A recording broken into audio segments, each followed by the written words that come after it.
Hi guys, this is Mr. Miller, and this is my video instruction for how to use my mass surveillance response organizer. Okay, so in the previous week, I had you guys kind of researched all the pros and all the cons we could think of for how the government and other agencies and even private businesses are invading our privacy, and whether or not that's a good thing.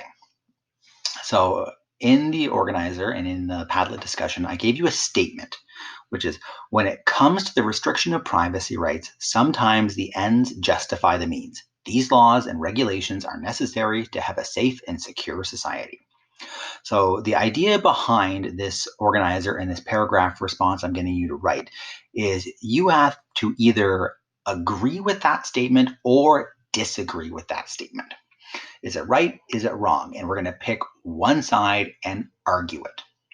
So before you start writing or start organizing your response, I need you to, again, do the reading, watch the videos I've assigned, and watch the video of my summation of our Padlet discussion. All the good points your classmates added to the Padlet discussion, I've summarized in a video, and I would like you to watch that first.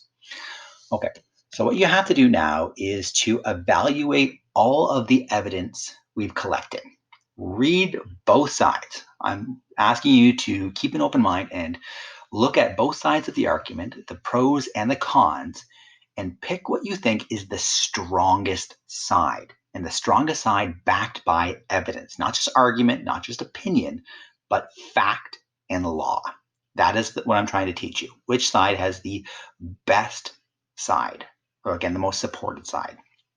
Okay, once you think you know which side you want to argue, I want you to start picking certain arguments, and I want you to pick three. The three that you think will best persuade whoever said that statement that you are right.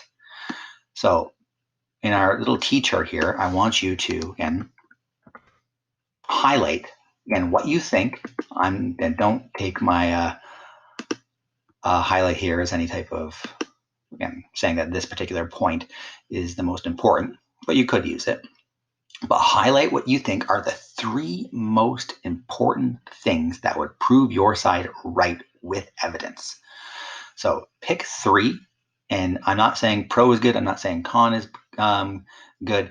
I'm saying, again, use your critical thinking and make up your own mind. Okay, so once you've picked the three, now we can scroll down and look at the organizer. So this is my simplified organizer, and I have cut it down based on what I would regularly assign to what I think is a short and concise organizer that can convey an opinion that's fact-based, but in a concise, quick manner. Okay, there are three basic sections. The first one is the topic sentence or your thesis. There is no introduction or introductory paragraph, that kind of funnel approach where you start general and then narrow down to your thesis. We're just getting straight into the meat of the argument, and we're saying, what is our topic sentence? What is our thesis? And you are allowed to use I in this part of the response. And you could phrase it like this: I agree with the above statement, the ends justify the means statement, or I disagree with the statement because of reasons 1, 2, and 3. And when I say topic sentence, I literally mean a sentence. So you are telling me your stance on the topic and your three main points very briefly. This should be a single sentence. I am serious. So I agree with the above statement because of reason 1, comma, reason 2, comma, reason 3, period. So it should be a sentence. We're going for conciseness here. Okay, now our body section. So we have 3 points. So this is not an essay, because for each point or each paragraph in an essay, you would have 3 PPEs. We're only really doing 1 here, and it's been abbreviated. 1 for each point we're making. Okay, so the first thing you want to do is explain your point in detail. Provide evidence, details, and context to show your understanding. So I'm saying, pretend like you're explaining this to your parents or your younger sibling as if they knew nothing about it. You have to give me enough information that truly gives me the impression that you understand what we're talking about. So getting back to the one I've highlighted, but again, in no way saying you should use. Again, maybe your argument is the PRISM program has stopped over 50 terrorist plots, including the New York Stock Exchange plot. So that could be your argument, your point you're making in point one. So provide details. Tell me when this was going to happen, who was involved, how was it stopped, and what was the outcome.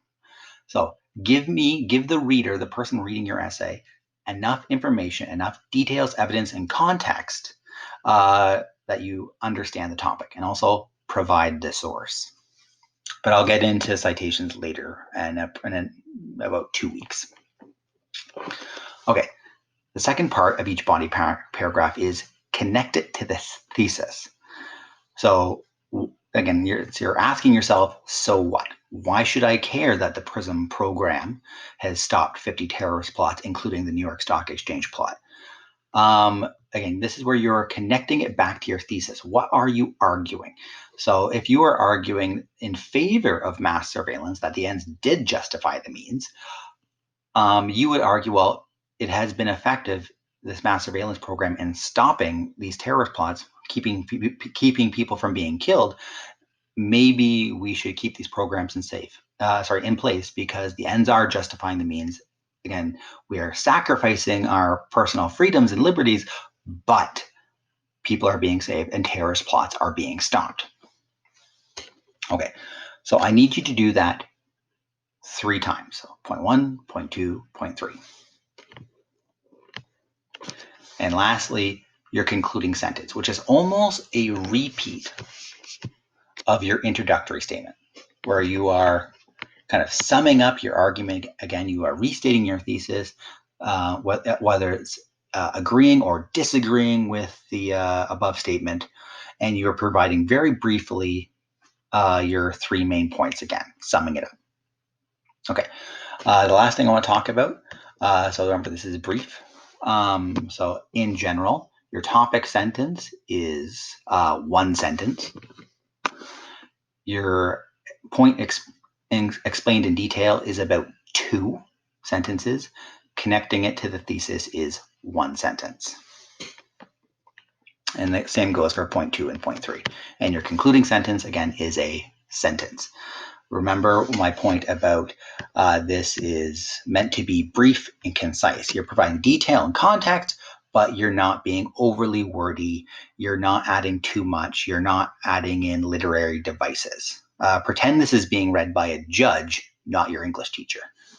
Okay, if you guys have questions, make sure you are emailing me or posting comments on particular posts because I will respond to them when I can, and often you guys will have the same question, and maybe someone is able to save some time when they see my answer to your question. Okay. Have a good one, guys.